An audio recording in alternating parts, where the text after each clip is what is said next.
What's up guys, this time I'm showing you some sound design techniques for designing pads like these.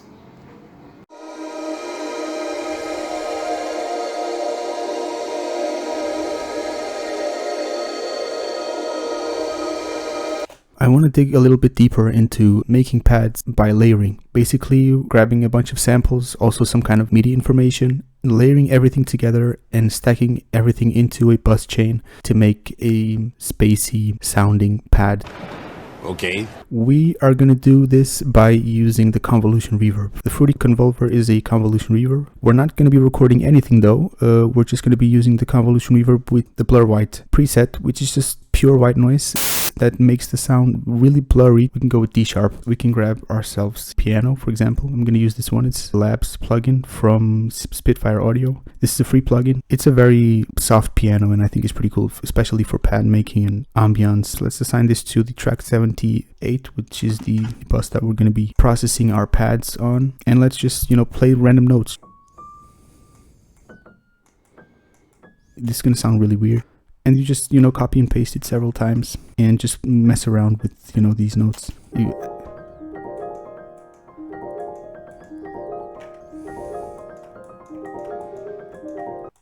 Drag this MIDI pattern onto the playlist. It's going to make it 4 bars. It's at 120 BPM. Sounds kind of weird and I don't really think that would be useful like using it solely. But let's look for other samples in D sharp. I'm going to go to my sample pack, see something in D sharp. We kind of want some more like high frequency sounds. It's in D sharp majors. Let's do this one.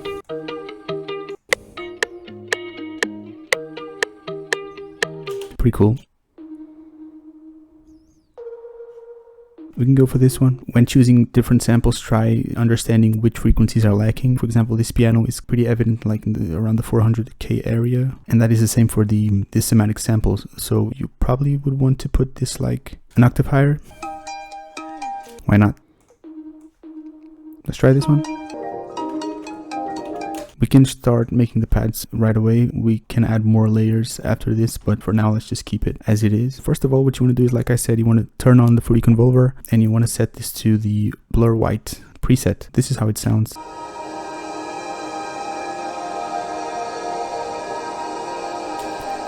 Sounds pretty cool already, to be honest. But of course, that's not the only thing we're going to do. We can start by, remember that you want to add all these effects before the convolver so that it is affecting the sound before the reverb. We can start by adding a wave shaper, adding some distortion, wave shaping.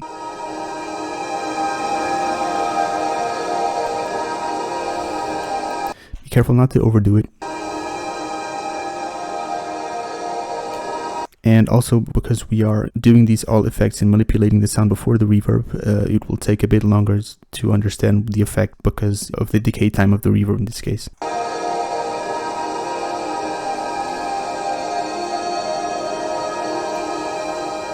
We can actually add multi-band compression with the OTT so that it becomes even more high frequency evident. We can, raise up the highs and the mids a little bit. We don't really want the lows, so we can just turn it off. And we're not going to put this at 100%. Let's see how it sounds though. I think in my opinion, it sounds too messy. So let's just mix this in.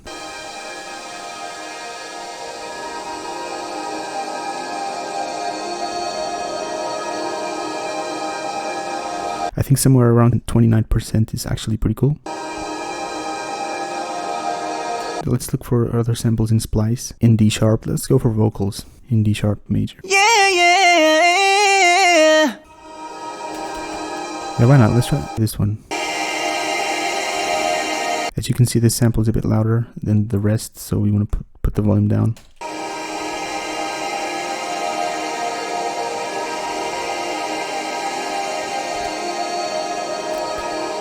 And now what we're going to do to make it sound actually really icy and kind of more mid-high frequency emphasized, I guess, we can actually add the vocodecs. This does a pretty cool effect in pad making and I think it's pretty useful in this case.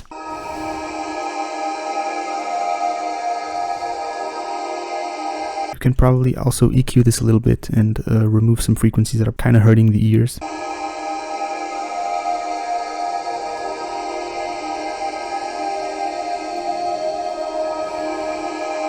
Also mess around with these settings because I usually remove the mod and the noise. Probably in this case I would leave the noise. I take off the draft and the threaded as well and consonants I don't think are useful in here. You can also mess around with the wet and dry, the sound goodizer. There is actually an integrated sound goodizer, which is kind of a compressor, but on steroids. You can mess around with the modulator band, the modulator pitch shift as well, if you want to make it sound more feminine, more masculine. Band distribution, put it to 147, you know, just mess around, have fun with this.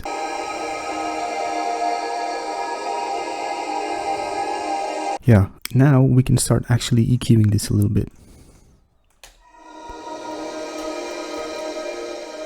I think I always say this in my videos, but this 2K area, and between 2K, maybe 1K to 4K area, you want to be really careful in this one because it's a very sensitive human earring frequency range. So you want to make sure that it's not too much playing going on here.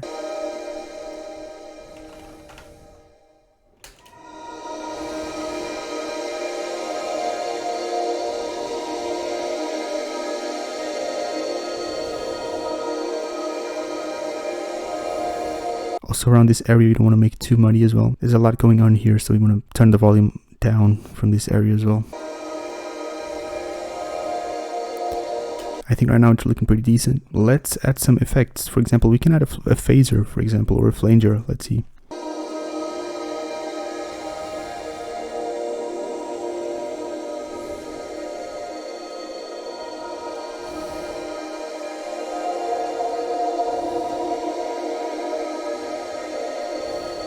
I kind of like this chorusy preset from the Fruity Flanger. Let's just keep it as it is. We can also add some kind of crystallizing delay. I don't have crystallizer from Sound Toys. I would like to have this one, but it's way too expensive. I use this one from Native Instruments called Replica. It's pretty cool. This is a delay plugin. I don't know, I kind of like this one particularly. We can, you know, mess around with presets as well. Let's just put this to 132, 164. So, you know, you can mess around with all these settings, diffusion. Let's see.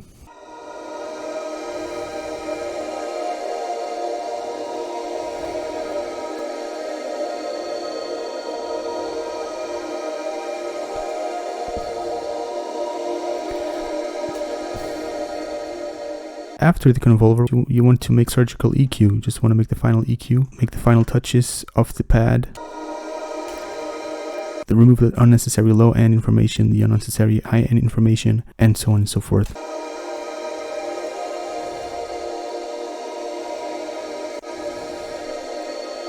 I think it's looking pretty balanced. Just to get a bit more creative, which you can do as well, go ahead and grab yourself an Edison. I'm clicking Shift E right now to open an Edison, and you can start actually recording and messing around with the plugins. We can add some effects at the beginning of the effects chain. We can, I don't know, let's add another flanger and mess around with this. Or actually, we can do this. We can start recording, so put it on input so that it just keeps on looping and looping, and even when you stop playing, it keeps on recording the rest of the tail of the reverb. Take a look.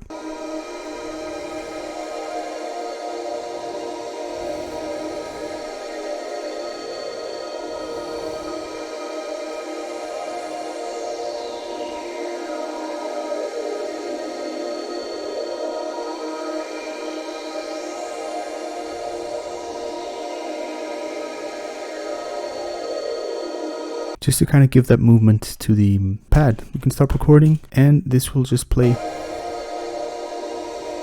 what you recorded.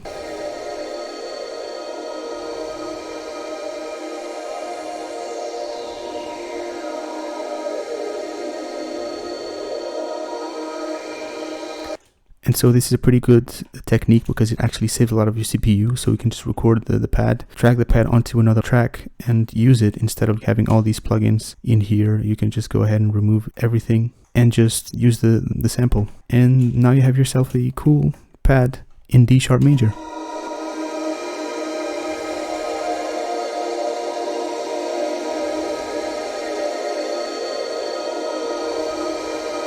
I hope you liked it. Like and subscribe for more videos like this.